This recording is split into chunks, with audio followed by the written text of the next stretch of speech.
mga kanais, gusto ko lang i-share sa inyo kung anong apps ang magandang gamitin kapag nagpadala ka ng pera mula dito sa Taiwan sa Pinas.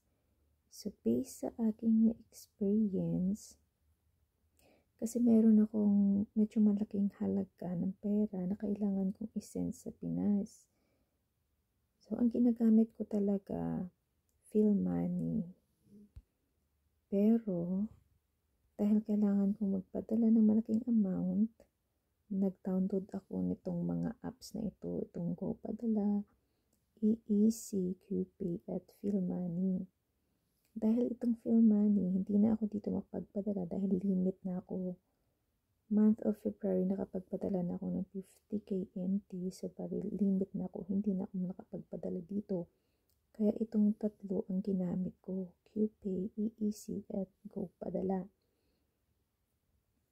So, itong GoPadala, okay din siya gamitin. Medyo mataas yung kanyang rate. Tapos, maganda dito kasi QR code din yung gamit. At ito naman EEC, maganda din siya. Ang kagandahan dito mababa yung charge niya. Bali yung 50k NT na pinadala ko, yung charge fee niya 99 NT lang. Samantala sa iba, 297. Kulang-kulang 300 NT. Kaya lang, dito lang sa EEC, ang problema lang dito, kasi meron siyang cut-off time. Pag nagpadala ka na lumagpas na ng 2:30 ng hapon, susunod na araw mo na yun mapaprocess. Sunod na araw na papasok sa account mo. Pero maganda siya kasi mabilis din at mababa yung charge. At ito naman sa QPay, okay naman siya. Halos parehas lang din ng charge fee niya sa PhilMoney at sa GoPadala.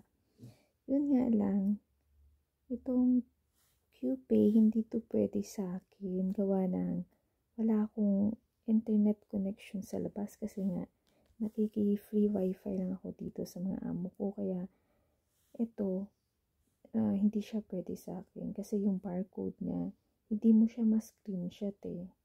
Kailangan doon talaga sa store, doon mo pakita yung barcode, doon mo i-open yung apps. Hindi ito pwede sa akin kasi wala akong signal doon sa labas. Tapos itong PhilMoney, ito kasing PhilMoney, subok ko na to. Kumbaga years ko na kasing ginagamit to, kaya kabisado ko na siyang gamitin. So, ito yung madali na sa akin. So, ito lang mga kanais. I-share ko lang kung alin para sa akin yung mas magandang apps na gamitin para mag-send ng pera sa Pinas. Bye-bye!